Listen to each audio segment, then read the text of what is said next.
Offensively, and the way you guys were able to battle through that and find a way to get this win?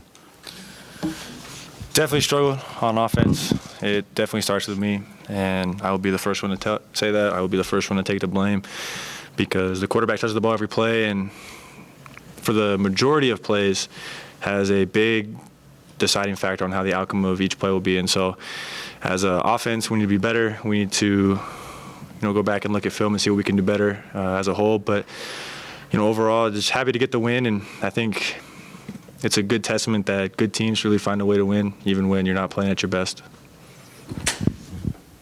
Yeah, Sefo, this is one of those games that just, for whatever reason, seemed like you guys couldn't get out of your own way. Your defense, though, just continued to answer the bell time and time again. What can you say about that unit having kind of saved the day today? Yeah, definitely. They played very well against Stanford. They played very well again against UCLA tonight.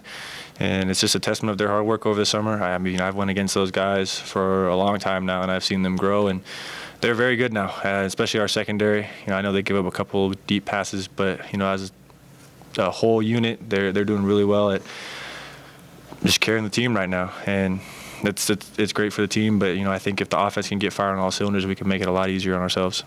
Sefo, you got knocked out of the game. What injury did you have? Did you have to kind of lobby your way to get back in the game, or was it just a minor injury? Sprained hangnail on my finger. No, I'm just kidding.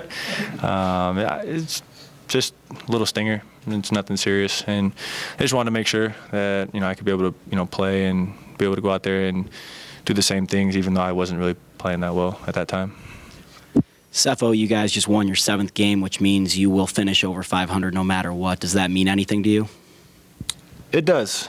With all the negatives that tonight brought and with the amount of negativity on offense especially, it's great to be 7-2. It's a lot better than being on the opposite end, 2-7, and just trying to fight for respect. And so there's a lot to learn from this game, but to be able to keep going in the right direction, no matter how small of a step, is always a great thing to see.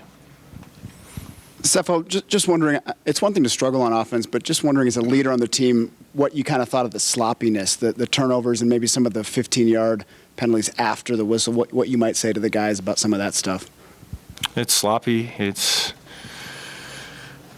you want to be a Pac-12 championship team, you can't be doing that stuff. And I had a couple times, too, where I kind of got heated because people were doing extracurricular things underneath the pile, and that's unacceptable as well, and I'll be the first to admit it. And so as a group, as a team, we can't let other people get underneath our skin because ultimately we'll just end up hurting ourselves and hurting our chances. Sefo, there was a drive there in that third quarter where the face mask penalty was called on you, and it looked like you looked right at the ref, kind of screamed at him, and he didn't even throw the flag. At that point, were you just going to march it down the field no matter what? I shouldn't have turned around mid-play. I don't know what I was doing. But, yeah, I think it was just a spark because a lot of them have been jawing, a lot of them have been doing extracurriculars, and, we were too. But it's just trying to give our defense a chance to rest and trying to give ourselves some breathing room because we know how well we can play, and we just haven't produced as an offense in the last 2 games, and that's really frustrating, especially given the way we were performing in the beginning of the season. So we'll go back and look at the film and see what we have to do because we definitely have to be better if we want to continue going upwards. As you mentioned, it is 2 games in a row. Why do you think that this is happening to you guys? Do you think teams are catching up to you guys? They're figuring you guys out and you guys need to adjust somehow? I think it comes down to execution. Tonight was just sloppy, just pure sloppy. There's nothing that UCLA did that was mind-blowing to us. Against Stanford, we really moved the ball up and down the field, just a matter of punching the ball in, kind of like last year at UCLA. And so it's a different thing every week, and a big thing that we say is do your 111, and I don't think that we're doing that on a consistent basis, and that's why we're really struggling. And like I keep saying, it starts with me. I'll take all the blame, all the fire. It's not the coach's fault. It's not the O-line's fault. It's my fault. How much of the offensive funk do you think is due to the bye week? 0. I just think that as a unit, we need to come out there and be able to execute. It doesn't matter what front they put up. It doesn't matter what coverage they run. We just have to execute and be able to adjust on the fly. And we're really, struggling in the last 2 games to be able to do that. And it's really frustrating. But we'll go back on film and look and see what we can do to be better against, I think it's Arizona next week. With the discipline and the sloppiness, how concerned are you about kind of where this team is and maybe how they respond? I'm not worried. We'll fix it. I'll fix it. One of the captains will fix it because we will not let this season be taken away from us from our own harm, from our own misdoing. And so we'll fix it starting tomorrow because it's unacceptable as captains to have that on your team. It's unacceptable for captains to be doing it. And so we'll definitely fix it tomorrow.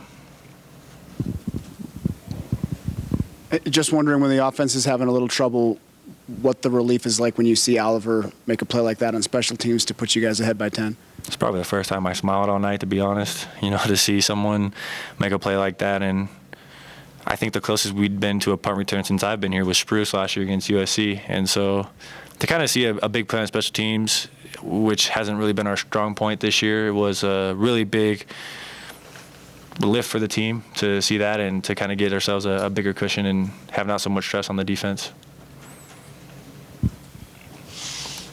Although you guys struggled offensively, Phillip was pretty special tonight. Can you talk about how much he kind of kept you guys going offensively, not only running the ball, but 11 catches and making some big plays in the passing game?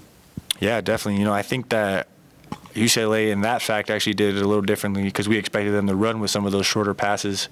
And since they didn't want to go out there, I just keep feeding Phil the ball. He's a good playmaker in space, and to be able to be playing at a high level on a consistent basis is great to see. And he's been kind of battling some things, and so to see him go out there and perform at that level is great to see.